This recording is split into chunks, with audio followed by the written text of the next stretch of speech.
You're listening to the Daidokoro video podcast. Hi, I'm Pat Tokuyama, and you're about to discover some of the tastiest ways to feed your mind, body, and soul. A pharmacist by training, you may know me as the founder of All Day I Eat Like a Shark, the food blog, YouTube channel, or as author of several Japanese cookbooks. If you desire to live a healthy life and are looking for a different way forward with a hunger for growth, then this video podcast is for you. Daidokoro is a Japanese term for kitchen, and I'm glad you're here. With each episode, we're going to be bringing clarity to your cooking by blending Japanese tradition and life lessons into bite-sized bits that even a shark would enjoy. Ready to make some magic happen? 5 things that you need to know about cooking plant-based Japanese food. So the first is going to be that it's simple. Once you have the base ingredients, which I talked about in another episode linked in the show notes below, all you need are the local produce, vegetables, and things that you can get at your local supermarket. That's all you need to get started. No exotic vegetables, no exotic herbs, no exotic spices,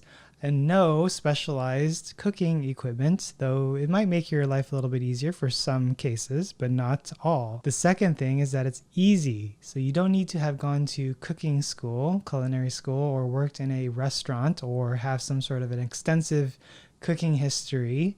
Even the most basic or beginner cooks can cook plant-based Japanese food because it's not that technically complicated or challenging. You're not trying to create a fine dining experience with a bunch of different ingredients and tweezers and plating and all that stuff. You're just doing homemade plant-based Japanese food, which is as simple as it gets. It's easy. And if you don't think so, maybe you can think about the first time that you've ever tried something, and then you tried it again, and then again, and then again. Maybe by the 4th or the 5th time that you tried it, it was a lot more simple and easier than you first tried it. So maybe even think back to when you cooked your first dish, and then you tried it again a second or a third time, or maybe even the first time that you rode a bike, and how it's now second nature to you, if you can ride a bike. So the third is that it's more flavorful and delicious and colorful than you might think. So Japanese flavors can be very refined and very subtle in some cases. They're not going to be in your face like Indian food,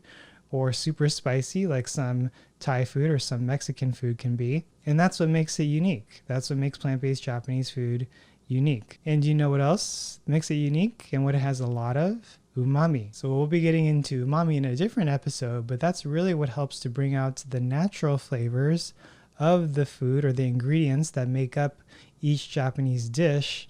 And that's what other types of cuisines don't have.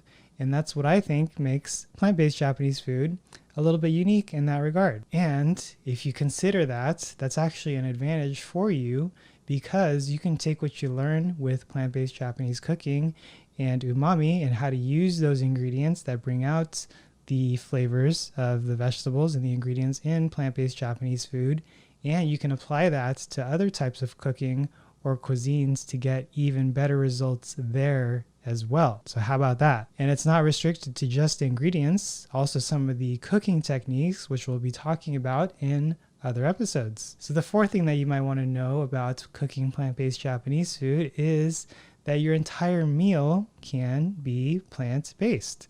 And essentially, so it could be something as simple as a rice bowl or a donburi, or something a little bit more complete with several courses or side dishes known as okazu, more of a teishoku style meal. So maybe something with a bowl of rice, a bowl of soup, a few vegetable dishes, and then maybe a main dish with a piece of tofu or other protein of choice. Or if you really wanted to get fancy and treat yourself well, you can also try to make something more of a kaiseki style, which is multiple courses, many small dishes, or even shojin ryori, which is also a little bit more involved with many different small dishes. And if you've never heard of shojin ryori before, that's essentially Buddhist cuisine. That's what the monks eat in Japan. And if you ever get a chance to visit Japan and some of the temples there where you can actually stay over for a night, and during your stay, they'll serve you shojin ryori or Buddhist cuisine, so you can get a taste of vegetarian Japanese food in Japan. How about that? And then the fifth thing about plant-based Japanese food is that it's healthy. So if you're not looking to expand your plant-based cooking repertoire or your cooking knowledge in a healthy manner, then perhaps plant-based Japanese cooking may not be for you.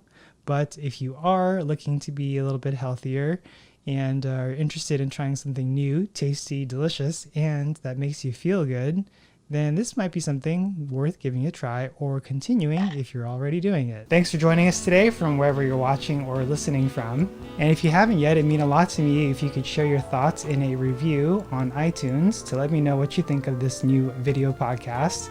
Then I can take that feedback and make things better for next time. And to celebrate the launch of this brand new video podcast, we are going to be doing a little giveaway. All you got to do to enter is subscribe and send us a screenshot of your review. Make sure to check out the link in the description or show notes for all the details.